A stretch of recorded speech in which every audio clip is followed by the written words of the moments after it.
Hi, it's Karen Capello, and I'm here to talk to you today about pricing your coaching services, mastering the art of setting values-driven rates. So here we go. Let's talk about why pricing matters. It's a reflection on the profession. You'll need it to get to your goals. There are common pricing challenges that all coaches face at some point in their career. First is undercharging. We've been doing this on our own. We've been coaching, quote unquote, everyone around us for almost our whole lives. So it feels a little awkward sometimes to charge. Fear of overpricing. We want to make our business profitable and we want the revenue and we want to make a difference and an impact. And so if we overprice, we're going to lose clients. That is another thought that is a pricing challenge. Also, lack of confidence. Many coaches do not really realize the value of what they're giving in coaching. And we're going to talk today about the importance of reflecting the value of coaching in your pricing, which will help you with all of these common pricing challenges. So let's talk about understanding the value of your coaching. What is your unique value? How about your expertise? All of the years that you spent studying, learning, and all of the quote unquote mistakes you've made in the corporate world, the things you have learned the hard way, and also maybe not so hard way. All of your years, those years in the business world. I remember when I first started coaching, I had a client who came in and we coached together for 4 months. She had a small business here in Tucson, Arizona. And she was doing all right, but she wanted to do more. And I remember during our coaching, she had an idea that was really, it turned out to be really profitable for her business, but she wasn't allowing herself to do that. And I heard it in her voice. I heard the enthusiasm, the passion, and all of that for this idea. And so I made a request that she would implement this in her business based upon her energy. Wouldn't you know, the next year, she coached with me for 4 months, and then she said, I'm good. The next year she came back and she said, you know, Karen, that one idea added $90,000 to the bottom line of my business. That's a client outcome that is just incredible. And here's the thing. I had been a coach for about 3 or 4 months. I was using the same coaching skills with her that all of you coaches use with your clients. So it wasn't about anything else, but really using my coaching competencies. So this is your unique value. All your expertise, all your certifications, all of your learning, all of your experiences, and the client outcomes that have happened as a result of coaching with you. So we want to look at how to quantify the value of your coaching. When you do, it will help you understand. So first of all, client transformation. You want to have case studies, especially if one of your clients has done really well coaching with you. You want to share a before and after case study. And the beauty of case studies is you interview your clients. You ask them, what brought you into coaching? What prompted you to coach with me? You know, what did you see in me? What was the coaching like? And what were the results? When your clients tell the story, you stay in integrity, because, you know, people will say, well, you know, so many people are inflating results, etc. When your clients tell the results, then those results are by them and not by you. Also, to quantify the value of coaching, you want to look at the return on investment for your clients. What was the return on investment? You could start out your coaching engagement with a goal. If you're in, you know, if you say you're a leadership coach working with client retention, companies have retention numbers. They know what those are. At the end of your engagement, you can look at those numbers and find out. And I would almost guarantee, I'm a former financial planner, so there are no guarantees in life, but I could almost guarantee that the return on investment is going to be high. Sorry, not the return on investment, that whatever their results are is going to be higher being coached than not being coached. I can almost guarantee that. And you can take those numbers, they can tell you those numbers. So your clients are saying what really happened. If you don't have a specific number that you're working toward, you can use scaling for the return on investment. So maybe there's a technical leader technical person that's been promoted to leader, and they want confidence in their leadership abilities. Ask them at the beginning of the engagement, how much confidence do you have now? They might say something like, 5 out of 10. And by the end of the engagement, they may be an 8 out of 10. So that's 3 points or 30% increase. You can use those numbers. You can look at that. This is going to not only benefit your potential clients, but it benefits you to know these things. Also, how to quantify the value of your coaching, your own financial investment in learning. How much have you invested in training? I would almost bet it's over $10,000 in your coach training. When I first started coaching, I said I spent more time and money on my coaching certification than I did on my master's degree. That was absolutely true. I took a master's at Ball State University in higher education administration, and it was 4 quarters long. So I got my master's in a year and a quarter. Took me 2 years to get my first coaching certification. And I was on a graduate assistantship for my master's degree. So it wasn't very expensive. And my coach training was expensive. Think about that, and think about even more. What have you invested? What kind of financial investment have you made in so many, like the books you read, the classes you take, all of that? I would bet you that in a few years, every coach is spending, $10,000 to $20,000 to $30,000 once you get your certification, your mentoring, your supervision, all of that. So that tells you the value of what you are bringing to the table. Let's look at those common pricing pitfalls and see how they can be avoided. 1, undercharging. Remember, I talked about undercharging. Knowing your return on investment will help with undercharging. I shared a story earlier that one of my clients added $90,000 to the bottom line of her business, and I completely undercharged her. It was my first year in coaching, and I charged her $300 a month for 4 months. So I charged $1,200, and she made $90,000. I can't even do the math, but it's a big ROI. I think it's a 3-figure ROI. Anyway, that was when I knew that, it helped me understand the value of my coaching. Also, I had another client who made $1 million in her first year of coaching. And I don't know what she paid me, because we did a 6-month engagement, and then we did another 6 and some more, but that was a huge, she didn't pay me anywhere near $1 million. And the thing is, I got to see the value of what my clients paid and what they made. And it made me really happy. And it helped me to understand the value, and it helped others to understand the value of the coaching I was doing. What about the fear of charging higher rates? What are your fears? Think about this. Part of charging is about the external world and the return on investment there, but there's also kind of an inner game about this. What is your fear? That clients won't hire you, that you would almost pay others to coach them, because we do love coaching so much.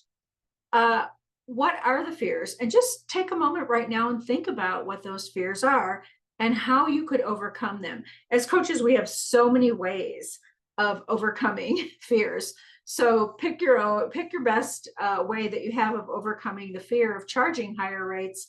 And I'm going to share an exercise a little bit later that I think will help. Discounting your fees.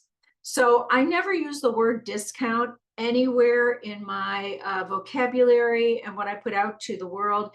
Even if I give a savings, I like the word savings rather than discount. And even one of my colleagues said another word she doesn't like to use is charging.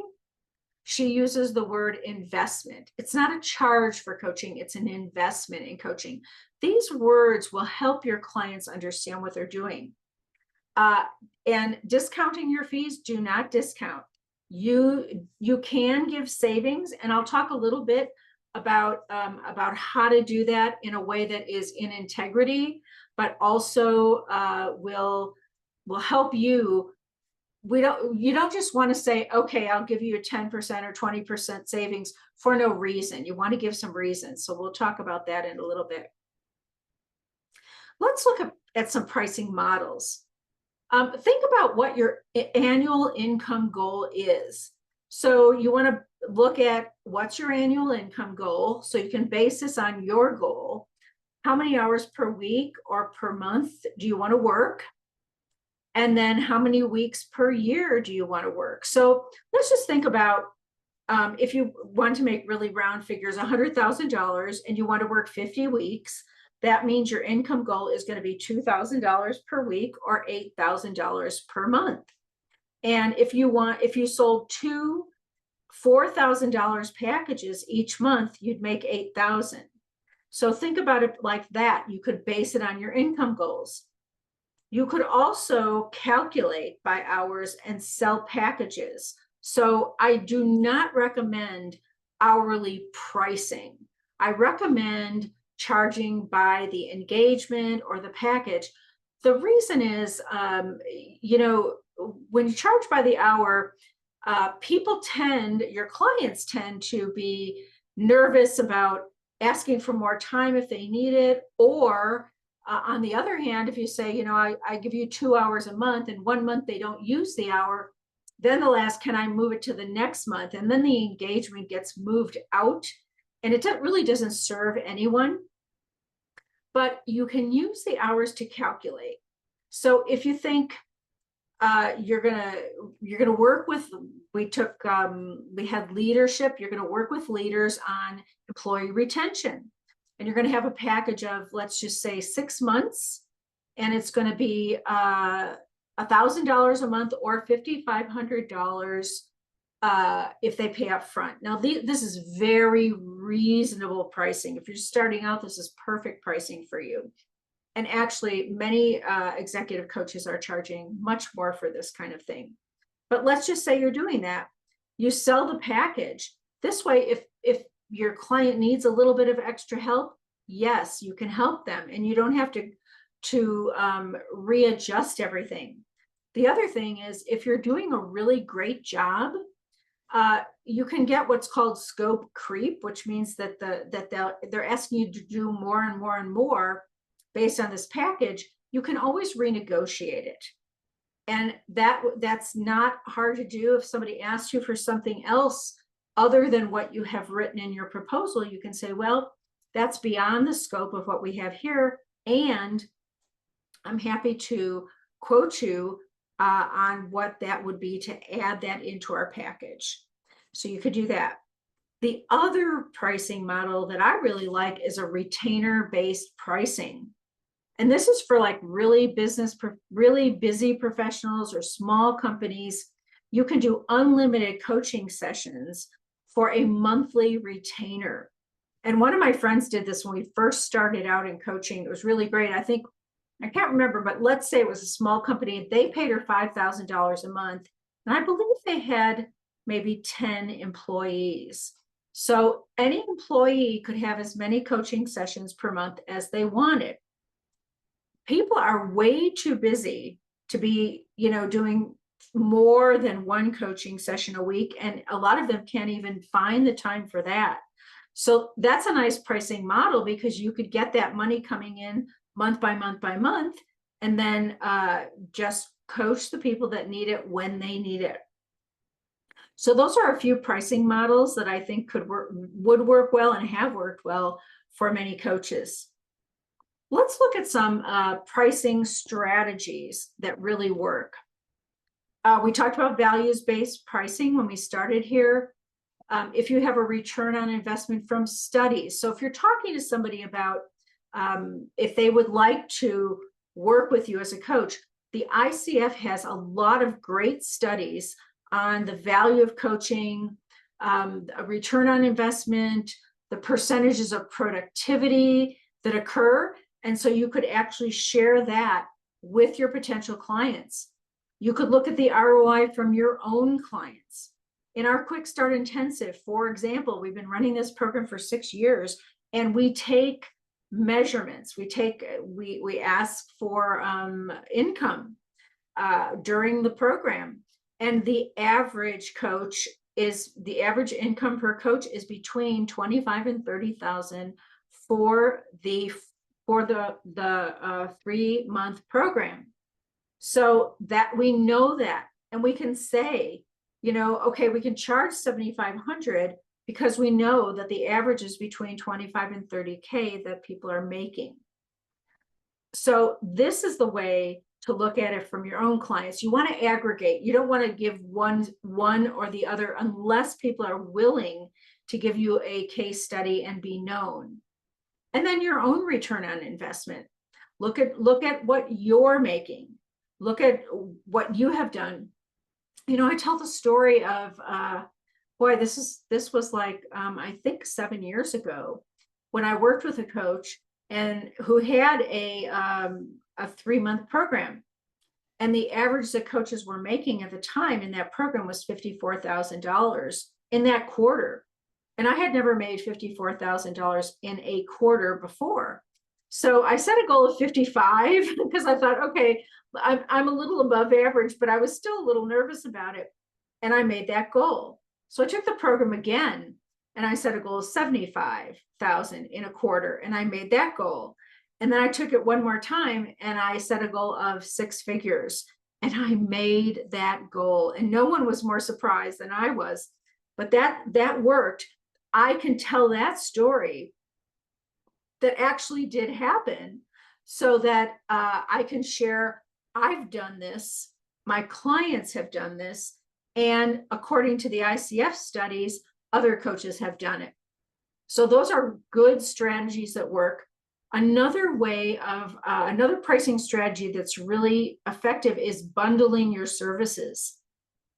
So many coaches are certified in a lot of different things, but you could add in assessments, you could add in trainings, you could add in curriculum. We have a whole entire curriculum that we have in an online portal that goes in right alongside the coaching. You could add in services. In our program, we add in a done for you 1-pager with a marketing coach once our clients get really clear on their niche and who the challenge. It's a really professionally done marketing asset, and that gets factored into the investment. So there are lots of things you can do, but if you are adding in some services, make sure that those are added in at the beginning, and that you're not, 1 month later you're going, well, I could give you this assessment, but it's going to cost you this much. I don't like all this a la carte stuff. I like it all in the beginning, and I think most people do too. I get a question a lot about global pricing because honestly, I do a lot with coaches around the world. I was the chief learning officer of International Coach Academy for many years, so I trained a lot of coaches from many different countries, and I love different perspectives. When I was in grad school, my graduate assistantship was in international student programs, so I've always been fascinated by people from other cultures and countries. So what do you do about global pricing? Now, one of my colleagues that took a group with me, we were both in the group, And I said something about giving some kind of a sponsorship or some kind of a savings for different parts of the world. And she said, well, I'm not from the US, but I'm still paying US prices. So that was her perspective. But for me, I do like to see a solid return on investment. And I know that for our business coaches that take our program, it's easier to get that return on investment in North America than it is in, say, India, like for instance, or South Africa, or some of the other places in the world. So if you want to do some global pricing and look at how it's done, one of the best examples of global pricing that I've ever seen is from Team Coaching Alliance, and you'll see their URL here on the slide, teamcoaching.global. And this is Katerina Canaladu and her two partners. And I think there's even more partners by now, but they do like 3 tiers, and they have A, B, and C, and they base it on something about, in each country or region. They base it on regions, and they base it on some type of economic value. And so if you're in region A, you pay a certain price, region B, you pay another one, and region C, you pay a different one. I really love that. And if you want to go look at their pricing, you can see what they're doing. There's another thing called purchasing power parity. And you can look that up. I have a link here, but you can just look it up anywhere on the internet. And that's a good resource where you can find the pricing, the purchasing power of any currency to your local currency. So for example, just to take a really quick example, for $1 in the US for the same exact item would cost $1.16 in Canada. So if you wanted to use purchasing power parity, you could look at that country and you could say, okay, this is, I'm gonna charge less. There's less of an investment, let's just say, if you are in Canada. So think about those kind of things. I'm not recommending one or the other. I'm just kind of opening your mind to looking at how pricing could work. Another strategy that works is sponsorship. And if you get a related service to sponsor your program, this is so amazing. For example, one of my friends, colleagues, works with interior designers. She's got a program to help them increase their business. And she got a fabric company, because the fabric company sells to a lot of her people. She got a fabric company to do a joint webinar with her. They brought all of their people in. And then when somebody signed up for her program, the fabric company got sponsored. So everyone the fabric company brought in got a 10% savings.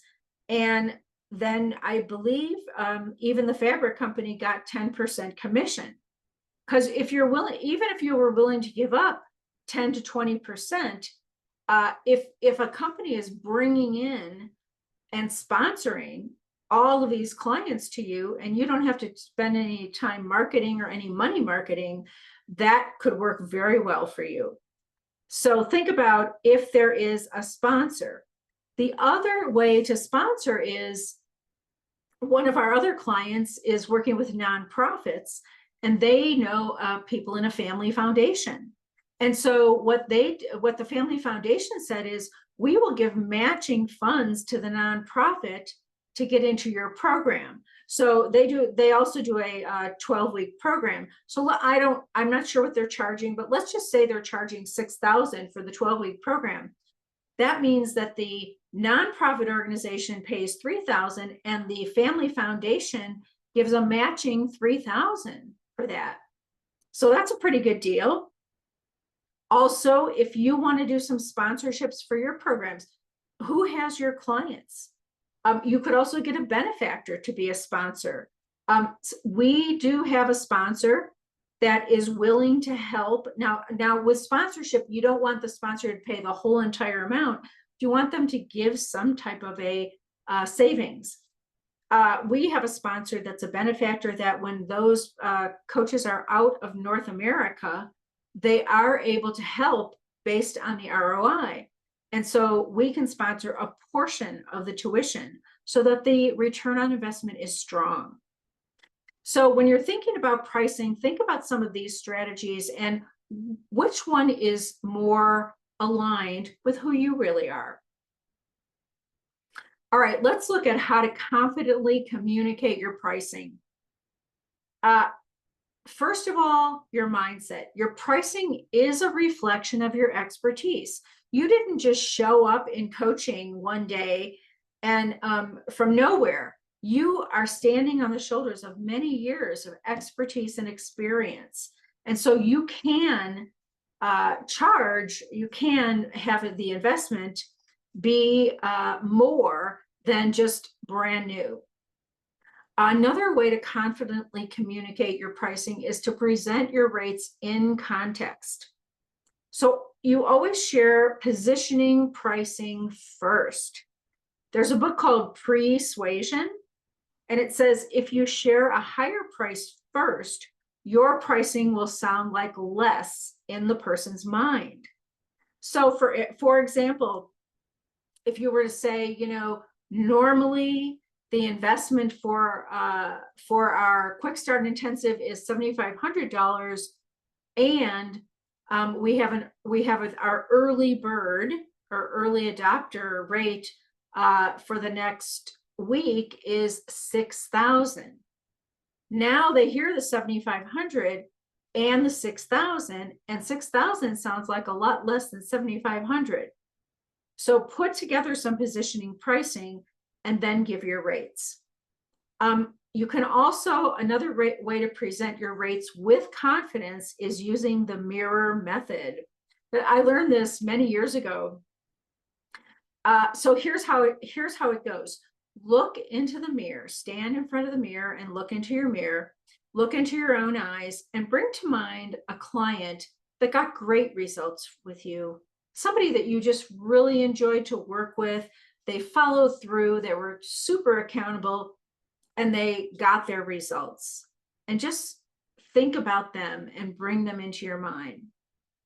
And then open your eyes and look in the mirror and say what you charge. So maybe you want to say, I charge, and I'm just going to go really low to show you how this works. I charge, $100 a month for coaching. And you can feel it in your stomach, this somatic thing. You can feel like, oh my gosh, that's nowhere near enough. I'll never make my goals. It's overgiving, whatever that's going on. Okay, great. Now go to the other extreme. I charge $10,000 a month for coaching. If you're just starting and you don't have the experience in coaching and your clients are not, really big companies, that might sound like a lot to you. And you may think, oh, could I really deliver that value? Am I going to start overgiving because I want to be worthy of this, right? So go through this. Then you can say, well, I charge $1,000 a month for coaching. Actually, that sounds pretty good. Okay, I'm kind of calm with that. I charge $1,500, still good. I charge $2,500. I could actually still deliver that value. I charge $3,000. Uh-oh. Okay, there's where your ceiling is. So now between 1 and 3,000 is where you're at in terms of full confidence with the rates. Start with 1 or 2 clients at that rate. The thing is, what'll happen is that you will, once you work with those 2 clients and you see what's possible and you see the value, you may decide that you want to raise your rates and do this again. Look in the mirror, but figure out where you have the confidence. I am not a big one on going way out of your comfort zone. I say take 1 step out of your comfort zone. Make it a yoga stretch, but do not make it like leaping across a chasm to where you get in the panic zone. So that's the mirror method. Try that out. The other thing, how to confidently communicate pricing, is handling quote unquote objections with grace. Okay, so ask your potential client, what's at stake if their challenge doesn't get solved in your meeting with them before you ever say the price? Because you don't want to wait till the end and then handle the objections. You actually want to preempt the objections in your conversation and through your marketing. You could do articles and videos about what's at stake, what happens when you don't get help with this solution. So instead of waiting till the end of a conversation for the objections to come up, handle them in your articles, in your marketing, and even in your conversation. And here's the truth about this. You can put out a lot of marketing, and time and money are the biggest objections to coaching. So show people how coaching saves time instead of takes time. Show people how coaching saves money and makes money instead of the other. I have a quote that I love. Hiring a coach is an investment, not an expense. And if somebody is looking at hiring me and they feel it's an expense, they're probably not going to get to their goal because they're already saying, I'm not going to make that money back. So these are ways to confidently communicate your pricing. People are always asking, when do you raise your prices? So here are a few times when you can raise your prices. And here's the thing, my hairdresser, I would raise my rates with her every year. She did not raise her rates every year, but I did. So I would give her a little raise every year because I didn't want to come 2 or 3 years from now and all of a sudden get kind of a big ding. And my mom has the same hairdresser, and she said to me one day, well, they raised the rates. And I'm like, and it was a lot. And I said, yeah, because she didn't do it for so long. Just trying to hold off. So when demand exceeds supply, if you have a full client roster or a waiting list, it's a clear sign that you can raise your rates. You've outgrown your current pricing. When you've achieved greater expertise.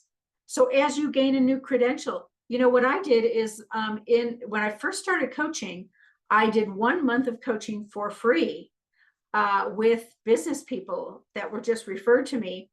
And then I took my first week of coach training, and I had meetings scheduled with all of my quote unquote free clients in the beginning of the next month. And when I came back, I said, okay, now I have more training. I can be of better service to you.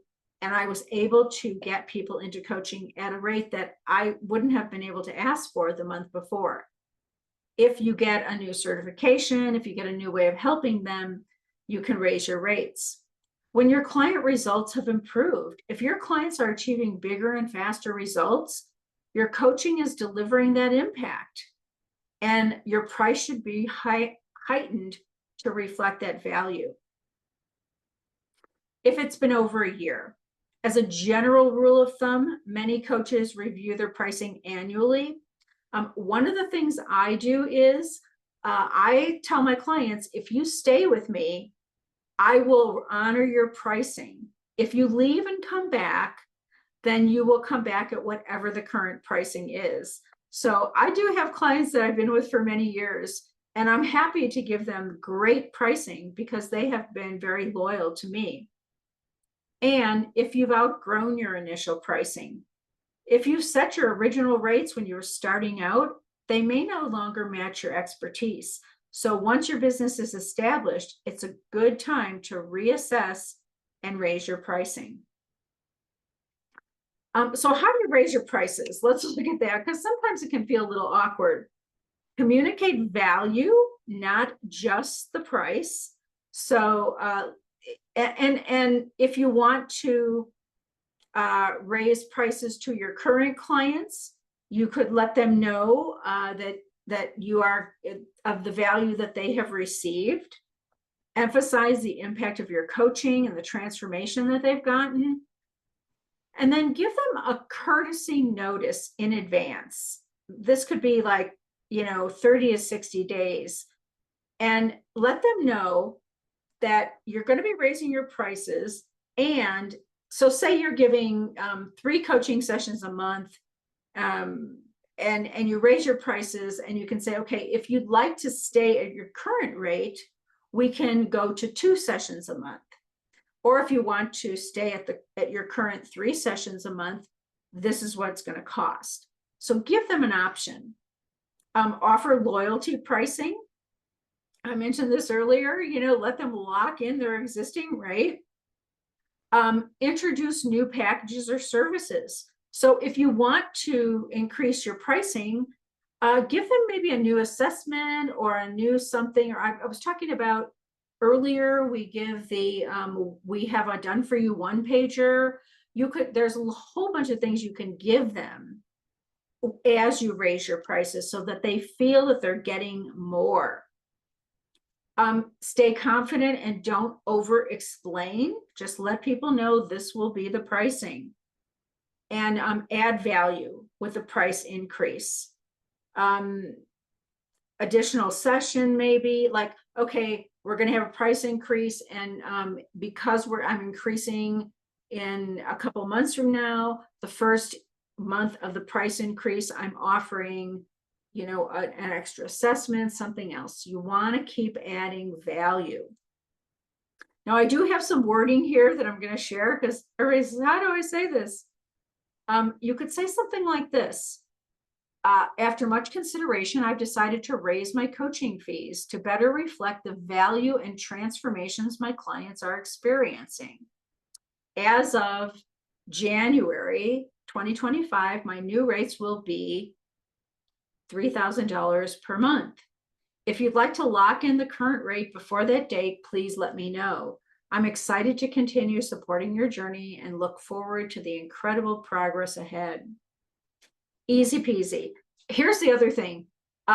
One of the things I do ask my current clients is, please do not discuss your coaching rates with anyone that you refer to me, because I do raise my rates at certain times. And if I have raised my rates and you send me somebody and they're ready to pay an older rate, it might not work for them.